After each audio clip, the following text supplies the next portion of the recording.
안녕하세요 여러분. 저는 오늘 여러분들과 크롬북에 대해 알아볼 정지범 선생님입니다. 오늘은 먼저 첫 번째 시간으로 크롬북에 대해 알아보는 시간을 갖겠습니다.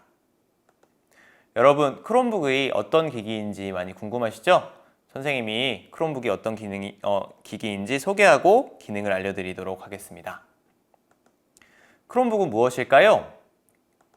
크롬북은 크롬 OS를 운영체제로 사용하는 클라우드 기반의 휴대용 컴퓨터예요. 그래서 여러분들이 작업한 그 내용이 크롬북의 기기에만 저장되는 게 아니고 여러분의 구글 드라이브에 저장되는 특징을 가지고 있습니다.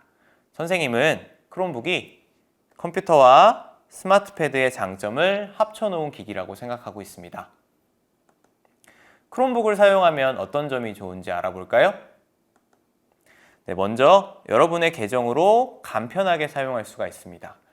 여러분이 크롬북을 바꿔서 사용하더라도 아니면 여러분이 스마트폰에서 사용하던 것이 있더라도 여러분이 가지고 있는 계정만으로 크롬북에서 손쉽게 이용할 수가 있고요. 그리고 빠르게 부팅이 되어서 편리하게 인터넷을 사용할 수도 있습니다. 그리고 크롬 OS 자체가 바이러스 유입 확률이 되게 낮아서 여러분들이 크롬북을 사용하다가 크롬북이 고장나는 그러한 경우도 상당히 적다고 이야기할 수 있습니다. 그리고 플레이 스토어에 있는 애플리케이션과 크롬 웹스토어에 있는 확장 프로그램도 두루두루 이용할 수가 있습니다. 그리고 아주 편리하게 유지, 관리할 수가 있는데요. 자동 업데이트가 백그라운드에서 이루어지기 때문에 크롬북을 사용하다가 업데이트에 걸려서 크롬북을 사용하지 못하는 경우가 적고요. 그리고 무엇보다 여러분의 선생님들께서 여러분의 기기를 구글 워크스페이스라고 하는 관리 콘솔을 통해서 쉽게 관리해 주실 수가 있습니다. 또 다른 크롬북의 장점으로 무선 인터넷망을 통해서 아주 빠르고 간편하게 이렇게 인터넷을 이용할 수 있고요. 그리고 배터리 용량이 충분하여서 여러분들이 하루 종일 크롬북을 사용해도 크롬북이 꺼지거나 배터리가 부족하여서 이용하지 못하는 일이 없습니다. 크롬북을 활용하고 있는 모습인데요. 스타일러스 펜을 활용해서 다양한 산출물을 만들 수도 있고요. 그리고 기본적으로 키보드가 이렇게 달려있기 때문에 여러분이 키보드를 활용해서 다른 친구들하고 훨씬 더 빠르게 작품을 만들어낼 수 있습니다.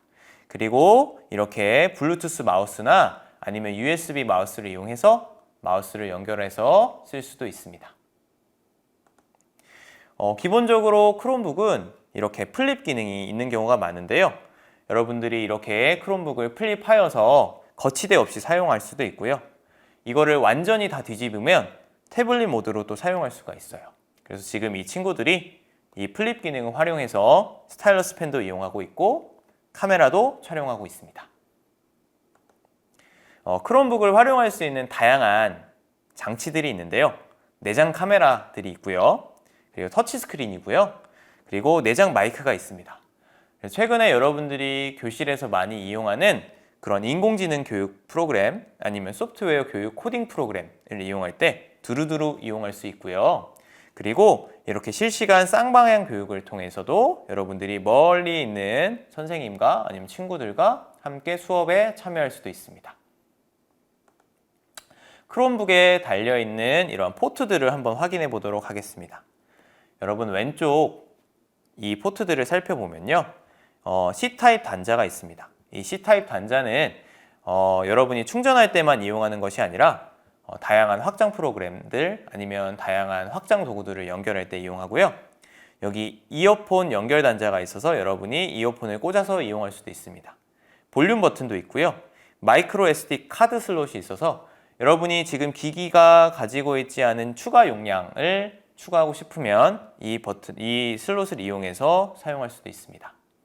그리고 오른쪽에도 C타입 단자가 또 있고 오른쪽 하단에 전원 버튼이 있어서 이 버튼을 이용해서 끄거나 켤 수 있습니다.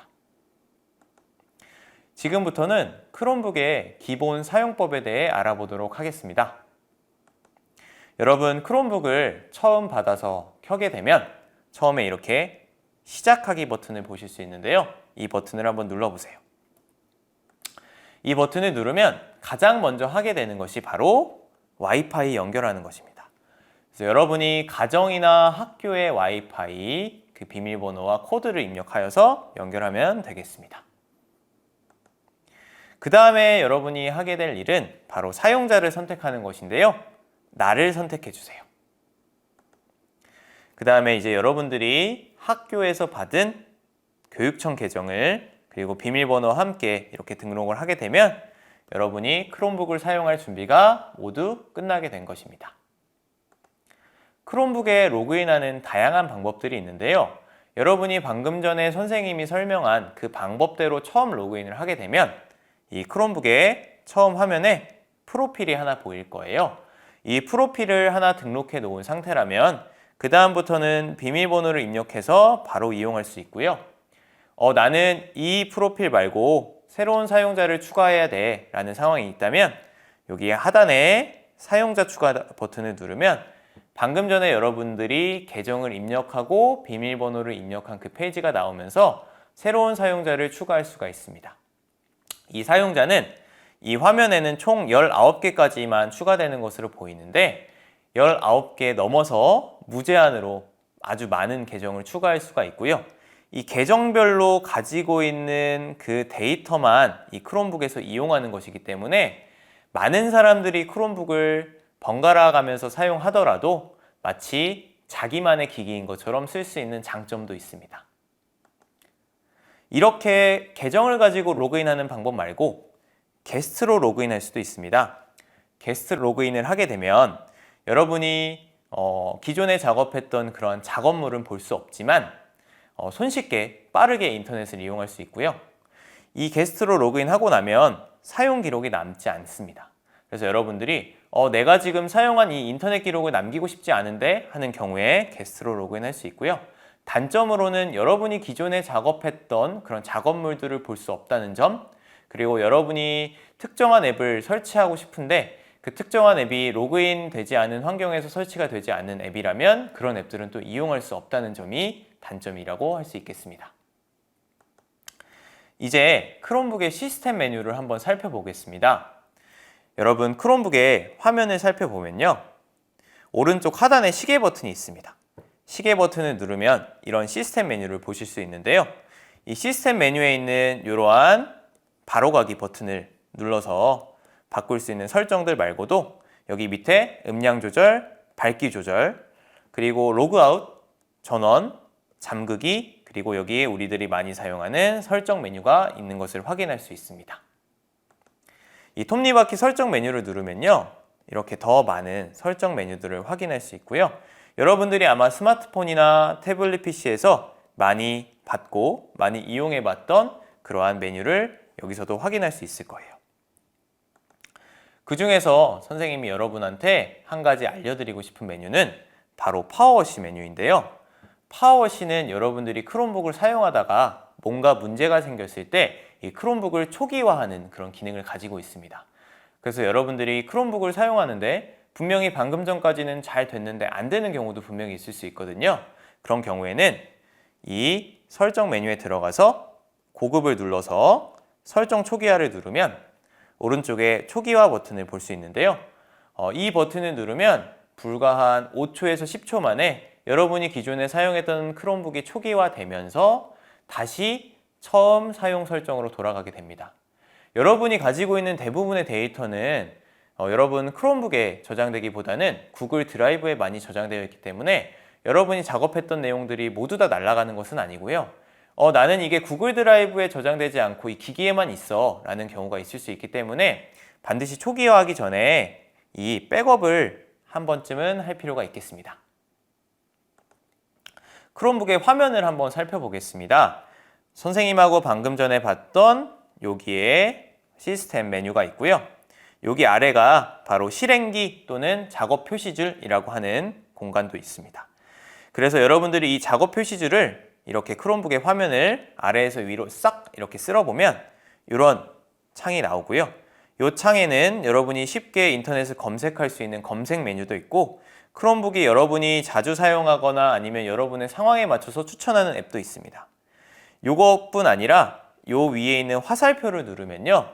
이렇게 크롬북에 설치되어 있는 다양한 프로그램들을 볼 수 있고요. 여기에 나오는 프로그램에 내가 지금 찾고 있는 프로그램이 없다. 그러면 여기 있는 점들을 눌러서 바꾸면 여러분이 찾고자 하는 다른 프로그램들을 찾을 수 있을 거예요. 크롬북에 앱을 설치할 수 있는 종류는 두 가지인데요. 앱스토어, 플레이스토어에 있는 다양한 프로그램들을 설치할 수가 있습니다. 이 버튼들을 눌러보면 이런 것들을 확인할 수가 있는데요. 크롬 웹스토어에 있는 다양한 구글 웹브라우저에서 활용할 수 있는 확장 프로그램들을 깔 수가 있고요. 그리고 플레이스토어에 있는 교육용 애플리케이션들을 두루두루 설치할 수가 있습니다. 여러분이 지금 사용하고 있는 크롬북의 설정에 따라서 때로는 이 두 가지의 이 앱마켓에 있는 모든 프로그램들을 설치하지 못하는 경우도 있을 수 있는데요. 그런 경우에는 선생님께 요청하여서 선생님 저 어떠한 앱이 필요하니까 설치해 주세요 라고 이야기하면 여러분의 크롬북에서 바로 이용할 수 있습니다. 크롬북에 사용하는 앱을 여기에 있는 실행기에 고정할 수도 있는데요. 크롬북은 기본적으로 이 바탕화면에 바로가기 아이콘을 추가하는 방식이 아니라 여기에 있는 실행기에다가 여러분이 자주 사용하는 이 앱을 고정하는 형태입니다. 여러분이 사용하고자 하는 앱을 꾹 한번 눌러보세요. 네. 아니면 터치패드를 이용해서 오른쪽 마우스 버튼을 클릭을 하면 이런 화면이 나오게 되는데요. 여기서 실행기의 고정 버튼을 누르면 여기에 실행기에 바로 고정되는 것을 볼 수가 있습니다. 해제하는 것도 간단한데요. 이 실행기에 이미 고정되어 있는 프로그램을 꾹 누르면 또 이런 화면이 또 나오게 돼요. 거기서 실행기의 고정 해제 누르면 바로 이 고정된 이 프로그램이 사라지는 것을 확인할 수 있습니다. 크롬북의 앱을 다양하게 소개할 수 있겠지만 저는 오늘 그 중에 카메라를 한번 소개하고 싶은데요. 카메라는 여러분이 크롬북에 추가하지 않아도 기본적으로 설치되어 있는 그런 애플리케이션입니다. 이 카메라를 누르면 이런 카메라의 화면을 볼 수 있고요. 여기서 뭐 반전, 그리드, 타이머, 그리고 화질 설정, 그리고 사진만 찍는 것이 아니고 비디오 촬영도 할 수 있고요. 이 사진을 정사각형 모양으로도 찍을 수 있습니다. 촬영 버튼은 여기에 있습니다. 크롬북을 보다 더 효율적이고 빠르게 사용할 수 있는 단축키들이 많은데요.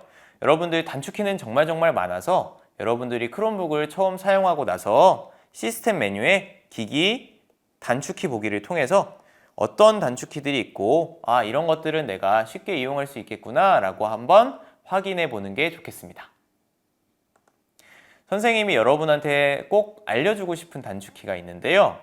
여러분 가끔 수업하다 보면 한글과 영어가 잘 전환되지 않는 그런 일이 생길 수도 있어요. 그럴 때는 컨트롤 스페이스 버튼을 눌러서 한글, 영어를 전환할 수 있고요.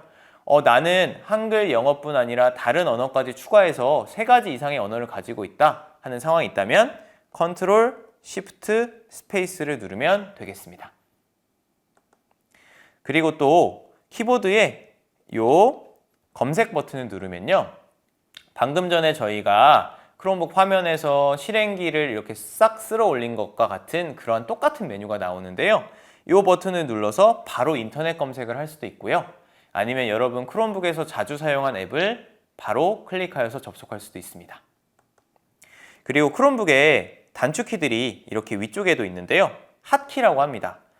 실행 종료나 선택 종료하는 거, 페이지의 앞뒤로 이동하는 거, 세로 고침하는 거, 그리고 창을 전체 화면으로 바꾸는 거, 그리고 지금 실행되고 있는 애플리케이션 화면을 다 띄우는 거, 화면 밝기를 조정하는 거, 음량, 그리고 잠그는 버튼들이 여기에서 확인할 수가 있습니다.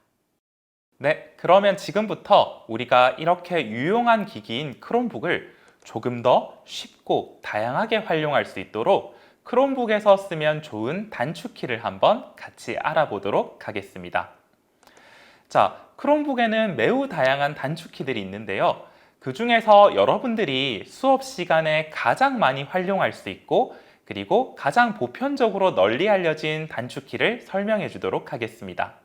그중 첫 번째는 바로 언어 전환입니다. 자, 여러분들이 키보드에 있는 컨트롤 키와 스페이스바 키를 같이 눌러주면 바로 언어 전환을 할 수가 있는데요. 물론 우리 자판에는 한영 키가 있지만 컨트롤 스페이스 키를 누르면 여러분들이 다양한 언어로 빠르게 변환을 해줄 수가 있고 한영 키가 잘 안 될 때도 바꾸어 줄 수가 있을 겁니다. 그래서 영어와 한국어가 있으면 영어에서 한국어로, 한국어에서 영어로 컨트롤 스페이스 키를 이용해서 이제 언어 전환을 해줄 수가 있을 거고요. 다음으로 이제 컨트롤과 우리 키보드 크롬북 자판의 상단에 있는 핫키 중에 창키가 있습니다. 그래서 컨트롤 창키를 누르면 할 수 있는 스크린샷 촬영하기 단축키를 알아보도록 하겠습니다. 여러분들이 이제 크롬 브라우저에서 이제 웹 검색을 하다가 내가 아주 유용한 정보를 찾거나 아니면 내가 저장하고 싶은 화면이 있을 겁니다. 그럴 때 컨트롤과 창키를 함께 누르시면 여러분들이 보고 있는 크롬북의 화면 그대로를 내 크롬북 안에 저장을 할 수 있게 되는 겁니다. 그래서 컨트롤과 창키를 이용해서 여러분들이 스크린샷을 찍을 수 있다는 거 기억을 해주시면 좋을 것 같고요. 추가적으로 이 스크린샷에 다양한 옵션을 지정을 해줄 수도 있습니다. 그 옵션을 지정해서 촬영하는 방법은 컨트롤, 쉬프트, 창키인데요. 앞에 전체 화면을 촬영하는 것에서 쉬프트 키가 추가된 것을 알 수 있습니다. 그래서 컨트롤, 쉬프트, 창키를 누르면 내가 원하는 부분만 잘라내서 이제 스크린샷을 찍거나 혹은 동영상을 녹화를 할 수도 있게 되는 겁니다. 그래서 내가 보는 화면 그대로를 이제 녹화하는 동영상 녹화도 가능하고 내가 원하는 부분만 잘라서 이제 캡처하는 기능까지 할 수 있는 것이 컨트롤, 쉬프트, 창키라고 봐주시면 좋을 것 같습니다. 여러분들이 이렇게 캡처를 하거나 이제 저장을 했는 이미지는 자동으로 크롬북의 클립보드라는 곳에 저장이 되게 됩니다. 그러면 이 클립보드에 이제 들어가 있는 이미지들을 다른 곳에 붙여놓고 싶거나 활용하고 싶을 때가 있겠죠. 그럴 때는 여러분들의 크롬북에서 검색과 그 다음에 V키를 이용하시면 됩니다.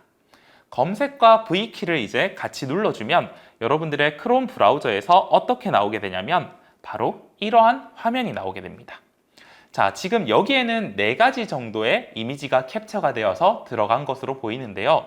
그 중에 여러분들이 원하는 것을 그대로 선택을 해주시면 내가 원하는 구글 문서든 구글 프레젠테이션이든 넣어줄 수가 있는 겁니다. 그래서 여러분들이 이렇게 스크린샷을 했는 자료들을 별도의 이제 저장을 하지 않더라도 자동 저장이 되는 걸 이용해서 붙여 넣어줄 수 있다고 봐주시면 좋을 것 같고요.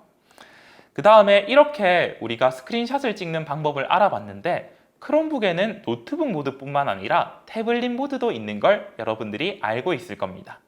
자, 그렇다면 태블릿 모드에서 내가 웹서핑을 하다가 아주 마음에 드는 걸 찾았는데 스크린샷을 찍는 방법을 어떻게 할지 단축키를 알려주도록 하겠습니다. 태블릿 PC 모드에서 크롬북에 볼륨 다운 버튼, 볼륨을 낮추는 버튼과 그리고 전원 버튼을 함께 눌러주시면 이제 태블릿 PC 모드에서 스크린샷을 찍을 수 있게 됩니다. 그래서 이러한 방법을 이용해서 여러분이 크롬북의 노트북 모드든 태블릿 모드든 양쪽에서 모두 스크린샷을 해서 이미지를 활용할 수 있습니다. 자, 그러면 선생님이 이제 추가적으로 이제 단축키를 2가지 정도만 더 알려주도록 할 건데요. 얘들은 이제 기능적인 부분보다 여러분이 조금 편의성 측면에서 유용하다는 점이 있는 단축키들입니다. 자, 우리가 크롬 브라우저를 실행하게 되면요. 크롬 브라우저는 탭을 기반으로 되어 있죠. 그래서 1번 탭에는 구글이 있고요. 2번 탭에는 네이버가 보입니다. 이 탭을 추가하고 싶으면 이제 플러스 버튼을 눌러주시면 되고 탭을 끄고 싶으면 여기 있는 X 버튼을 각각 눌러주시면 될 겁니다. 자, 우리는 컨트롤과 숫자를 통해서 크롬 브라우저에서 탭 전환을 해줄 수 있는데 컨트롤 2를 누르면 네이버로 넘어가고 컨트롤 1을 누르면 구글로 넘어가는 것처럼 이런 단축키를 통해서 마우스를 쓰지 않고 키보드만으로 여러분이 화면 전환이 가능함을 알 수가 있을 겁니다. 2번째로 여러분들이 이제 Alt와 숫자를 이용하면 내가 자주 사용하는 고정 앱들을 쉽게 실행을 할 수가 있는데요. 우리 크롬북의 화면을 보면 실행기가 있죠. 이 실행기에는 내가 자주 쓰는 이제 앱들을 고정해 줄 수가 있는데요. 이렇게 고정된 앱을 마우스나 터치패드를 쓰지 않고 쉽게 실행할 수 있는 방법이 Alt와 숫자입니다. 자, 여기 고정되어 있는 앱 중에 5번째에 있는 아이콘을 보면 구글 미트가 있는데요. Alt 플러스 O를 누르면 여러분들이 이제 구글 미트를 마우스나 키보드 없이 바로 실행을 할 수 있게 될 겁니다. 여기까지 선생님이 크롬북을 보다 유용하고 편리하게 활용할 수 있는 단축키들에 대해서 설명했습니다.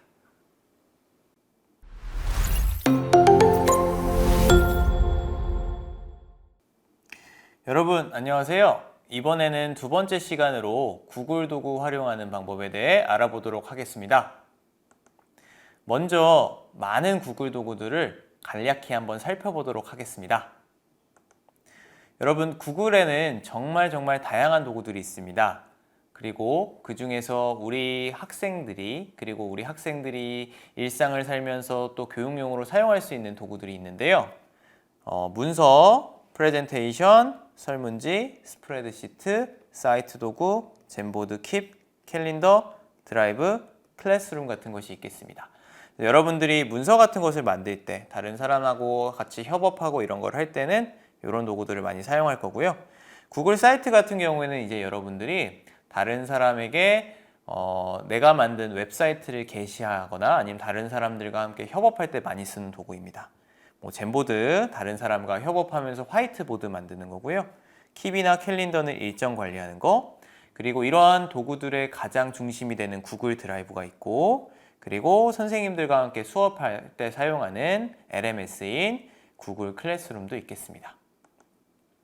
이러한 구글 도구에 접속하는 방법들은 공통적으로 도구 이름 .google.com 이 방법이 있는데요. 예를 들어 구글 문서의 경우에는 docs.google.com, slides google.com 이렇게 도구 이름 .google.com을 입력하면 여러분 바로 이 도구에 접속할 수가 있습니다. 그리고 또 다른 방법으로 이제 구글 웹페이지에서 오른쪽 상단을 보면 이렇게 9닷 아니면 와플 메뉴를 볼 수 있는데요. 여기서도 이제 여러분들이 사용하고자 하는 그런 프로그램들을 클릭하여서 접속할 수가 있습니다. 네, 정말 많은 프로그램들을 보실 수 있어요. 그리고 이 방법 외에 구글 드라이브에서 또 접속할 수가 있는데요. 여러분 구글 드라이브에 접속하여서 새로 만들기 또는 내 드라이브에 이 폴더를 눌러보면 이렇게 여러분들이 추가할 수 있는 구글 도구들을 또 볼 수 있습니다.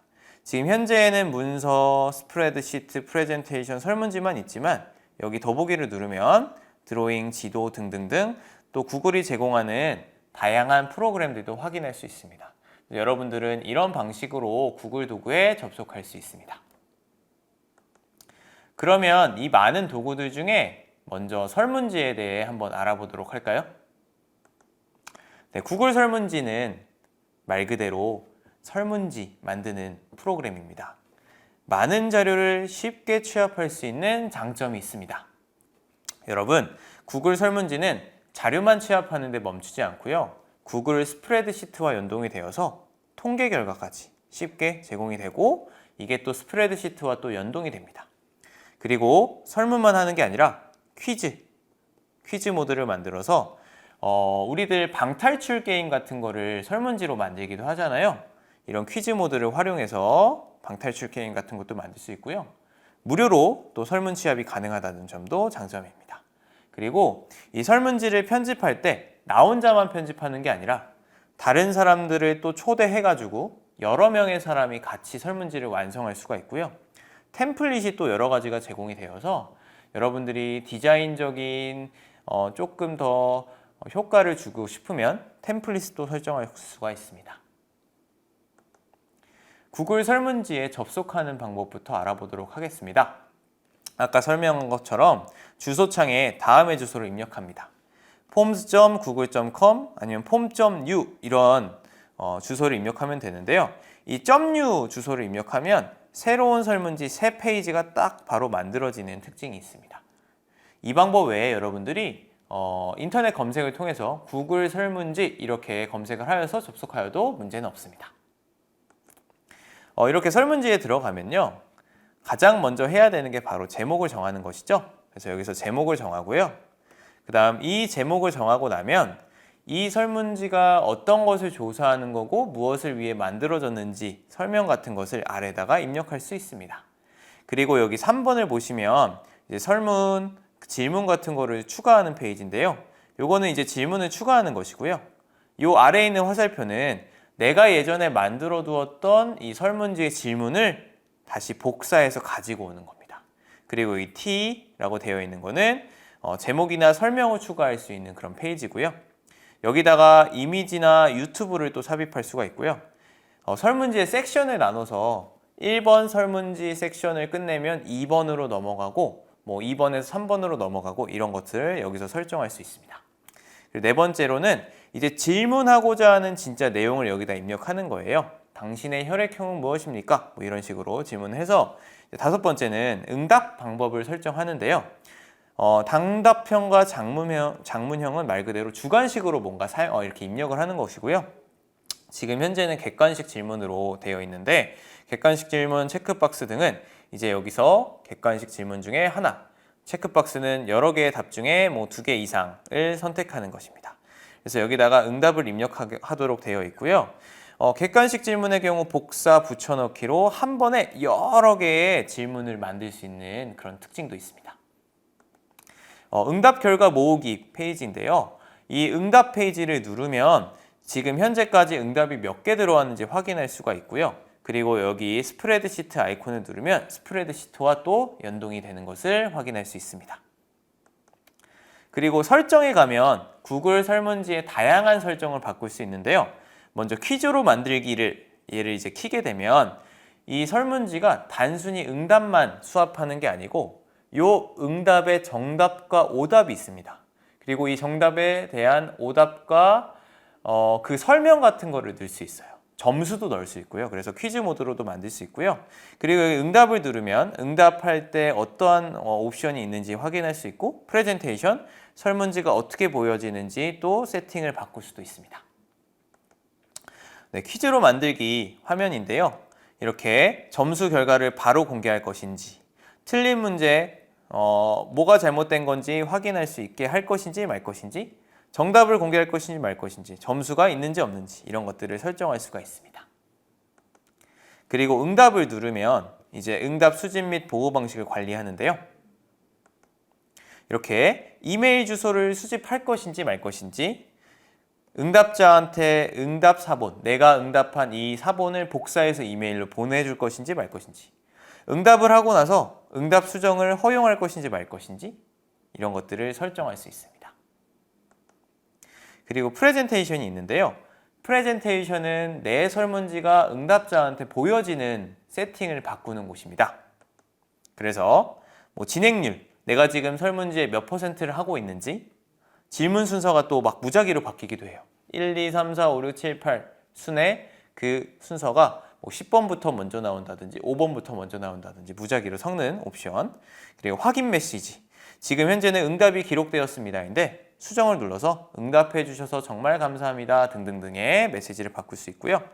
다른 응답을 제출한 링크 표시, 뭐 결과 요약 보기 이런 것들이 여러분들이 프레젠테이션에서 바꿀 수 있는 설정입니다. 그리고 이 기본값은 여러분들이 방금 설정해 놨던 거를 매번 바꾸기 번거롭잖아요. 그래서 여러분이 자주 사용하는 기본값의 설정을 여기다가 저장해 놓고 앞으로 조금 더 편하게 이용할 수 있도록 하는 메뉴입니다. 네. 이렇게 하고 나서 이제 구글 설문지가 완성이 되면 이것을 이제 누군가한테 응답할 수 있도록 보내야 하잖아요. 첫 번째 옵션이 바로 이메일로 보내기입니다. 그래서 여기 있는 보내기를 누르시면 여기 이메일 그림이 그려져 있고요. 여기에 이메일 주소를 입력하면 내가 만든 설문지가 여기에 입력한 이메일에 사람에게 전송이 되는 것입니다. 이제 두 번째 방법으로 이제 링크로 보내는 방법이 있는데요. 여기 이메일 보냈던 그림 옆에 클립 모양이 있습니다. 얘를 눌러서 이 링크가 나오는데 원래는 이렇게 길게 되어 있는데요. 이거를 URL 단축을 누르면 이렇게 조금 짧게 링크가 단축되는 것을 볼 수 있습니다. 이 링크를 복사하여서 이 설문지에 들어올 수 있는 사람에게 링크를 전송해 주시면 되겠습니다. 이번에는 구글 사이트 활용하는 방법에 대해 알아보도록 하겠습니다. 구글 사이트 도구에 접속하는 방법은 다른 도구와 마찬가지로 주소창에 이런 주소를 입력하는 방법입니다. 앞에 도구 이름 .google.com을 입력하시면 되고요. 뒤에 .new 이렇게 입력을 하면 이 도구는 구글 사이트 홈페이지에 딱 들어가는 것이고요. 요거는 새로운 구글 사이트가 자동으로 만들어져서 여러분이 바로 편집 페이지로 들어갈 수 있는 그런 주소입니다. 그래서 여러분들이 바로 구글 사이트 처음부터 작업해야 된다. 그럼 .new 이 주소를 입력해 보는 것도 나쁘지 않겠습니다. 네, 새 사이트 만드는 방법인데요. 이 사이트 도구에 이렇게 접속을 하는 것부터 시작을 하면 나인닷에 들어가서 사이트 도구에 들어가면요. 이렇게 여러 개의 사이트 도구 접속할 수 있는 방법이 있는데요. 요 방법을 통해서 사이트에 접속할 수가 있고요. 이렇게 사이트에 접속을 하게 되면 가장 먼저 해야 되는 것은 역시나 제목을 바꾸는 것입니다. 이 사이트가 어떤 것인지 제목을 바꾸는 건데요. 이 제목을 바꿔놓는 것이 왜 중요하냐면 이 제목을 가지고 우리가 이 사이트를 편집하는 것이어서 이 사이트의 제목으로 나중에 구글 드라이브에서 내가 했던 작업을 확인할 수 있습니다. 그래서 먼저 제목 없는 사이트라고 되어 있는 제목을 먼저 바꿀 필요가 있겠습니다. 그리고 이제 사이트에 글이나 이런 개체들을 입력할 수 있는데요. 가장 먼저 여기 있는 텍스트 상자를 이용하면 이렇게 내가 사이트에 게시할 글을 편집할 수 있는 페이지가 열립니다. 여기다가 이제 하고 싶은 말을 이제 글을 입력하고요. 여기 위는 글자 크기나 폰트 아니면 여기 형태 같은 것들을 바꿀 수 있고 여기에 있는 클립 모양을 누르면 내가 입력한 이 글에 링크도 달 수가 있습니다. 그리고 이 글 추가한 이 텍스트 박스에 배경색도 바꿀 수가 있는데요. 이 텍스트 박스의 왼편을 보시면 이렇게 팔레트 그림이 있거든요. 이 팔레트 그림을 누르면 여러 가지 스타일로 바꿀 수 있고요. 심지어 이미지도 입력하여서 여기 뒤에 이미지가 뜨고 텍스트가 이렇게 출력되도록 설정을 바꿀 수도 있습니다. 그리고 이 페이지 아래에 하위 페이지를 또 만들 수가 있는데요. 이 페이지를 이렇게 눌러서 하위 페이지 추가라고 되어 있는 이 버튼을 누르면요. 여기에 이렇게 하위 페이지에 이름을 정하는 곳이 나오고요. 여기서 완료를 누르면 이 밑에 홈 밑에 1학년, 2학년 이런 식으로 하위 페이지를 만들 수 있습니다. 네. 그리고 여러분 여기 삽입 버튼 중에서 여기 버튼이라는 것이 있는데요. 이 버튼은 말 그대로 구글 사이트 내에 누군가 클릭하여서 다른 곳으로 이동하게 만드는 역할을 하는 것입니다. 그래서 이 버튼을 누르면 이런 페이지가 열리는데요. 예를 들어 1학년 수업 보기라고 이름을 입력하고 여기에 이제 링크라고 들어가 있는 곳에서 여기 이미 내가 만들어 놓은 하위 페이지 중 하나를 선택해도 되고요. 아니면 내가 복사해 놓은 링크, 특정 페이지의 링크, google.com, youtube.com 이런 링크를 넣어도 이 버튼을 눌렀을 때 내가 지정해 놓은 특정 페이지로 이동할 수 있게 됩니다. 네, 그래서 이 버튼을 삽입을 하면 이런 식으로 1학년 수업 보기와 같은 버튼이 만들어지고 이 사이트가 게시되었을 때 이 버튼을 누르면 지금의 설정으로는 1학년 페이지로 바로 이동할 수 있는 기능이 생기도록 할 수 있습니다. 그리고 이 페이지에다가 구글 문서나 구글 프레젠테이션 이런 것들을 넣을 수가 있는데요. 페이지를 눌러서 삽입을 누르면 이 2학년 페이지에다가 내가 이전에 만들어 두었던 내가 갖고 있던 구글 문서를 삽입해 넣을 수 있어요. 그래서 내가 어떠한 페이지에 내가 구글 문서를 넣으려고 하는지 먼저 선택을 하여서 페이지를 선택을 하고요. 삽입을 누르면 되게 많은 걸 볼 수 있는데 그 중에 드라이브를 한번 눌러보면 내가 구글 드라이브에 가지고 있는 파일들을 여기다 넣을 수 있어요. 특히나 구글이 제공했던 구글 문서, 프레젠테이션, 시트 이런 것들은 아주 바로 들어가는데요. 이 드라이브를 눌러서 내가 예전에 작업했던 것 중에 하나를 고르면 됩니다. 여러분 클래스룸 이 폴더를 누르면 내가 구글 클래스룸에서 작업했던 것들이 바로 이렇게 자동으로 나오거든요. 그래서 여기서 내가 예전에 친구들하고 같이 협업했던 그 구글 문서 같은 거를 이렇게 클릭을 하면 내 구글 사이트 하위 페이지에 구글 문서를 입력할 수 있는 겁니다. 그리고 아래로 조금 더 내려가 보면 유튜브도 있습니다. 구글 사이트에 유튜브 영상을 넣을 수 있는데요. 유튜브를 클릭하여서 여기다가 검색을 하면 직접 검색하여서 삽입을 하면 되겠습니다. 그리고 사이트의 테마를 또 바꿀 수 있는데요. 방금 저희가 봤던 페이지 옆에 테마라는 것이 있습니다. 이 테마를 누르면 내 사이트 전체에 보여주는 폰트나 아니면 글씨체 아니면 색깔 이런 것들을 여기서 조정할 수가 있는데요.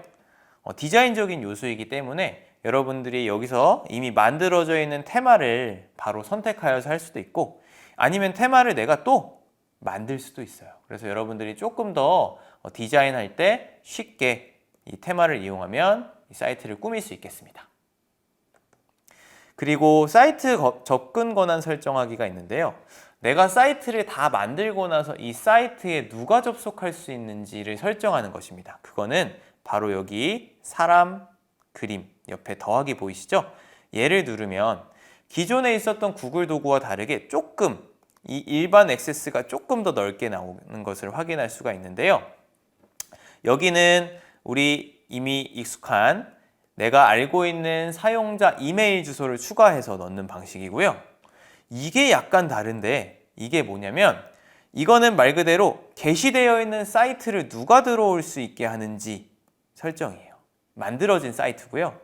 요거는 게시된 사이트가 아니라 사이트를 편집하는 그 페이지에 누가 들어올 수 있는지입니다. 그러니까 여러분이 만약에 나 공동 작업해야 돼 하는 경우는 요거를 복사하여서 누가 들어올 수 있는지 세팅을 바꿔서 주면 되고요. 나는 사이트는 다 만들었고 이제 내 사이트에 누가 들어와서 내 사이트를 볼 수 있는지 바꿔야 돼 하면은 요 마지막에 있는 요 세팅을 바꾸면 되겠습니다. 네, 그러면 이제 이렇게 사이트를 다 디자인하고 사이트에 접속할 수 있는 사람이 누구인지 설정까지 마쳤으면 그리고 사이트에 접근할 수 있는 사람이 누구인지까지 다 설정을 하였으면 이제 사이트를 게시하는 게 남았는데요. 사이트 게시하기는 요 게시 버튼을 눌러서 이루어집니다. 이 게시 버튼을 누르면 웹의 게시라는 요 메뉴가 나오는데요. 여러분, 요 앞에 회색으로 이렇게 얇은 글씨로 되어 있는 거는 고정된 도메인이에요. 그래서 여러분들이 지금 학교에서 이용하고 있는 교육청 계정이나 그러한 주소가 이렇게 포함되어서 조금 길고요. 그 다음에 이 두꺼운 글씨로 이렇게 입력되어 있는 게 여러분들이 바꿀 수 있는 부분입니다. 그래서 여러분들이 여기에 입력한 내용을 바꾸면 이 뒤에 원래 우리에게 고정되어 있던 도메인 뒤에 여러분이 입력한 게 이렇게 들어가는 거고요. 여러분이 만든 이 사이트 다른 사람이 방문할 때는 이 주소를 입력하여서 접속하면 되겠습니다. 그래서 여러분들이 이거를 웹에 게시하는 거고요. 이 밑에 옵션이 있어요. 내 사이트를 볼 수 있는 사용자. 이거는 저희 방금 전에 봤던 그 사람 모양 옆에 더하기 버튼이 그려져 있었죠. 거기서 바꿨던 세팅을 또 여기서 바꿀 수 있는데요. 지금 현재는 모든 사용자가 볼 수 있게 되어 있잖아요. 근데 나는 내가 만든 이 사이트를 모든 사용자가 들어오는 게 싫다.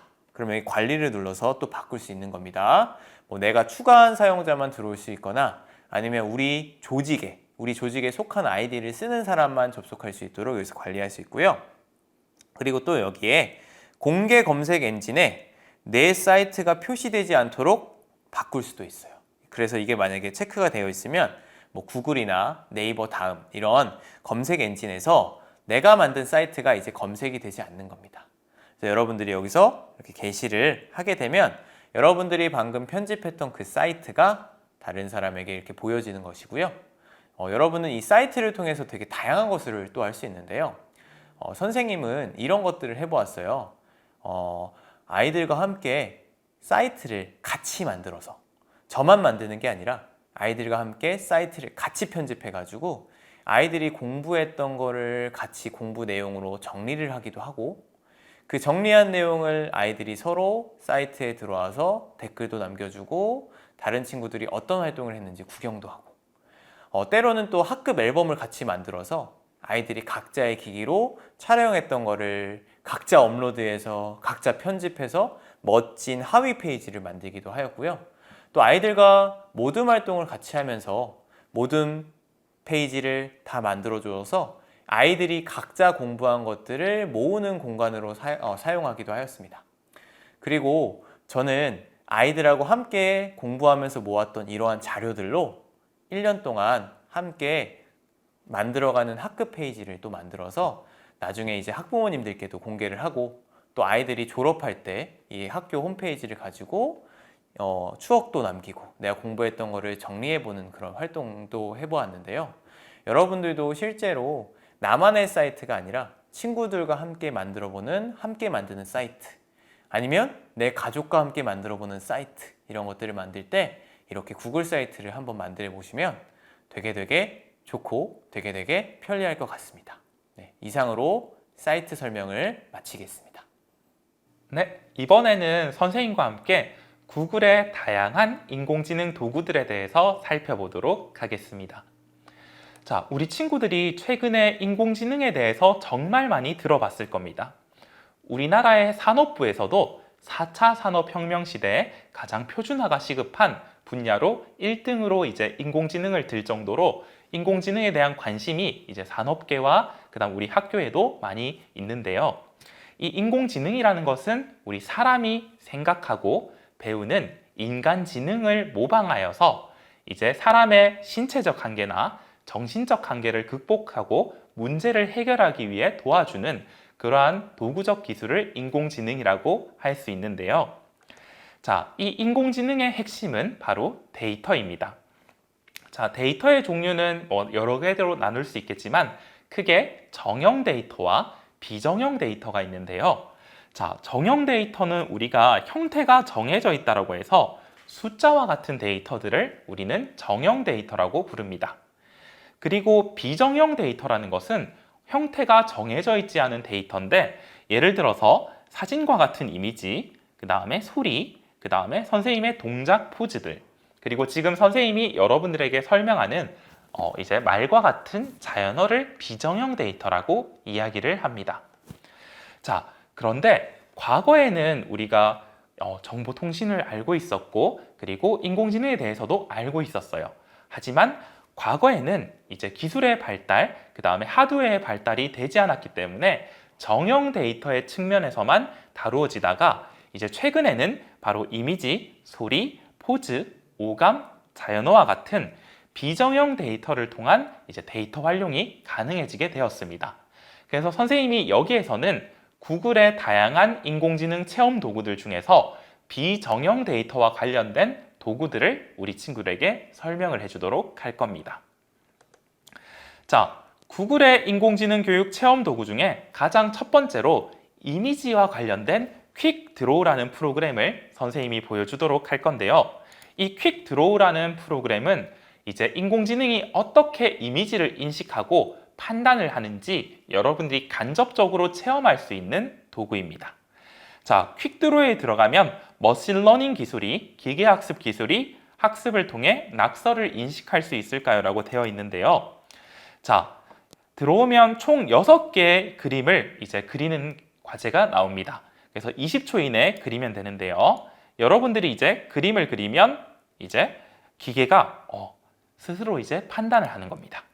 그래서 기계가 판단을 해서 내가 입력한 데이터를 어떻게 판단을 하는지를 알 수 있고 그리고 만약에 내가 틀린 답을 했으면 다른 사람들은 어떻게 표현을 했는지를 보여주면서 기계가 학습하는 원리를 여러분들이 체험할 수 있도록 도와주는 도구라고 하시면 될 것 같습니다. 그래서 이렇게 여러분들이 이미지와 관련해서 인공지능이 어떻게 데이터를 학습하고 활용하는지 퀵드로우를 통해서 간단하게 체험을 해볼 수가 있고요. 두 번째, 인공지능이 어떻게 음성 파일을 활용하는지 알 수 있는 프로그램이 있습니다. 바로 구글의 두들바으라는 프로그램인데요. 자, 이 두들이라는 것은 우리가 특정한 기념일마다 이제 화면이 바뀌죠. 구글 홈페이지든 아니면 어떤 웹 포털 사이트에 가면 3.1절에는 태극기 이미지가 나오고 그 다음에 개천절에는 마찬가지로 단군왕검의 이미지가 나오는 것처럼 구글에서도 마찬가지로 특정 기념일에는 로고를 바꾸게 되는데 그 로고를 바꾸는 것을 우리는 흔히 두들이라고 표현합니다. 그래서 요한 제바스티안 바흐를 기념한 두들이 바로 두들바흐인데요. 자, 바흐의 음악은 규칙성과 패턴이 많다라고 합니다. 그래서 여러분들이 이제 원하는 대로 이제 작곡을 하면 멜로디를 넣게 되면 바흐의 음악을 참고하여서 인공지능이 화음을 자동으로 넣어주게 됩니다. 자, 선생님이 이제 예를 들어서 이렇게 음표들, 멜로디를 넣은 다음에 화음 넣기를 클릭하면 인공지능이 이제 이렇게 자동으로 배경 화음을 깔아주게 되는 겁니다. 그래서 여러분들 중에 내가 이제 음악적인 재능이 조금 부족하더라도 이제 기계의 도움을 받아서 이런 식으로 인공지능의 도움을 받아서 이제 유용하게 내 능력을 발전시킬 수 있음을 알 수가 있습니다. 그래서 이런 걸 통해서 인공지능 중에서 소리 프로그램이 어떻게 작동을 하는지 체험을 해볼 수 있는 그런 활동이라고 볼 수 있고요. 그래서 여러분들이 지금 이렇게 기다리면 화음을 넣는 시간을 기다린 후에 음악을 재생해 볼 수도 있게 될 겁니다. 그래서 바흐의 306편의 작품을 분석해서 이 기계가 어떻게 학습을 했고 그 다음에 어떻게 우리에게 데이터를 적용해서 음악으로 제공해 주는지를 알 수 있는 프로그램이라고 보시면 될 것 같습니다. 네, 자, 지금 여러분들이 듣는 것처럼 저는 위쪽에만 이제 데이터를 입력을 했는데 바흐가 이제 이렇게 자동으로 넣어주는 걸 알 수가 있고요. 그리고 여기에 보면 바흐가 자동으로 넣어준 이제 화음에 대해서 만족도 평가를 할 수 있게 돼 있죠. 되게 좋은 것 같아요부터 안 좋은 것 같아요처럼 이런 식으로 이렇게 우리는 컴퓨터에게 데이터를 제공하고 컴퓨터는 기가 스스로 학습을 하면서 인공지능을 발전시키는 것을 이제 소리 데이터, 음성 데이터를 통해서 체험을 해볼 수 있는 것이 구글의 두들바흐였습니다. 자, 그러면 세 번째 이제 체험 프로그램은 바로 리빙 아카이브라는 것인데요. 사실 여러분들이 구글의 아트 앤 컬처라는 곳에 가면 아주 다양한 이미지를 활용한 체험 프로그램들을 해볼 수가 있습니다. 대표적으로 이제 소리를 이제 이미지와 연결해서 하는 프로그램도 있고요. 그 다음에 지금 선생님이 가져온 이제 동작만을 이제 가지고 할 수 있는 리빙 아카이브가 있는데 여러분들이 여기에 보이는 것처럼 구글의 아트 앤 컬처에 들어가면 정말 다양한 동작들을 해볼 수가 있을 겁니다. 자, 이 리빙 아카이브를 하기 위해서는 웹캠이 필요한데요. 여러분들이 만약에 여기 보시면 Create Your One Dance라고 되어 있죠. 나만의 댄스를 만들어 보자는 건데 여러분들이 웹캠을 켠 후에 내 포즈를 하면 그 포즈와 가장 연관성이 있는 무용을 이제 넣어서 보여주기도 하고요. 그 다음에 여러분들이 이제 다양한 포즈를 하게 되면 이제 연계성 있는 이제 영상들, 동작들을 이제 연결을 해서 여러분들에게 보여주게 될 겁니다. 그래서 이러한 리빙 아카이브 프로그램을 이용하면 이제 인공지능이 동작을 어떻게 인식을 하고 가장 유사한 것을 데이터를 어떻게 매칭을 시켜주는지를 체험해 볼 수 있습니다. 그래서 지금까지 선생님이 퀵드로우를 통해서 이미지, 그 다음에 두들바흐를 통해서 음성, 그 다음에 리빙 아카이브를 통해서 동작이라는 것이 인공지능이 어떻게 학습을 하고 우리에게 보여주는지 그 체험을 할 수 있는 도구들을 설명을 해주었는데요. 그러면 우리 친구들은 이런 생각을 할 것 같아요. 선생님, 구글에서 미리 만들어 놓은 거 말고 우리가 직접 실습해 볼 수는 없나요? 라는 것이 있겠죠. 자, 바로 구글에서는 여러분들이 이러한 비정형 데이터를 쉽게 체험하고 활동할 수 있도록 티처블 머신이라는 이제 프로그램을 만들어 두었습니다. 그래서 티처블 머신에서는 여러분들이 이미지, 음성, 포즈를 각각 웹캠이나 아니면 마이크 등을 이용하여서 입력을 하고 그 데이터를 통해서 인공지능 모델을 직접 만들어 볼 수 있는 활동을 할 수 있는데요. 대표적으로 여러분들이 이제 이미지 파일에서는 개와 고양이를 구분한다든지 이제 가위바위보를 분류해주는 프로그램을 만들 수도 있고요. 그 다음에 음성 같은 경우에는 이제 내가 좋아하는 가수가 있겠죠. 그 가수들의 노래를 넣어서 이 곡은 어떤 가수의 노래인지 판별하는 프로그램 인공지능 모델을 만들 수도 있고, 그 다음에 동작 같은 경우에는 스쿼트를 할 때 올바른 자세를 해야지 부상을 입지 않기 때문에 올바른 동작을 분류할 수 있는 프로그램을 만들 수도 있습니다. 자, 앞에서 티처블 머신에서는 정해져 있는 형태에 따라서 이제 인공지능 모델을 만들어 보는 거였다면, 구글의 콜앱은 여러분들이 이제 파이썬 텍스트 코딩을 통해서 원하는 인공지능 프로그램을 직접 만들어 볼 수 있는 이제 도구라고 보시면 될 것 같은데요. 선생님과 함께 한번 콜앱에 들어가 보도록 하겠습니다. 자, 콜앱에 들어가시면 여러분들은 이제 노트라는 것을 보게 될 겁니다.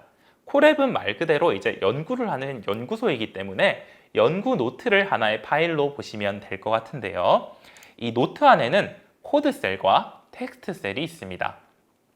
그래서 코드 셀에는 여러분들이 이제 파이썬 코딩을 통해서 이제 작성한 코드를 실행할 수 있는 셀이고, 텍스트 셀은 여러분이 이제 제목이라든지 아니면 이게 어떤 것을 의미하는지 설명해주는 셀이라고 보시면 될 것 같습니다. 자, 이 콜앱의 가장 대표적인 특징이 뭐냐면 바로 여러분들이 어떤 컴퓨터 하드웨어 환경을 가졌던 간에 누구나 동등하게 공평하게 인공지능 개발을 할 수 있다는 점입니다. 자, 구글에서는 이제 램 12GB, 그 다음에 디스크 108GB에 해당하는 이제 개발 환경을 여러분들에게 무료로 드라이브 기반으로 이렇게 제공을 하고 있는 것을 이제 이 화면을 통해서 확인을 할 수가 있는데요. 자, 이러한 프로그램들을 통해서 여러분들은 구글을 이제 인공지능을 배우고 체험하고, 그리고 내가 모델을 만들고 프로그램을 만드는 것까지 나아가는데 활용할 수 있음을 알 수 있습니다. 네, 여기까지 구글 도구를 활용한 이제 인공지능 체험 및 교육에 대해서 알아보았습니다.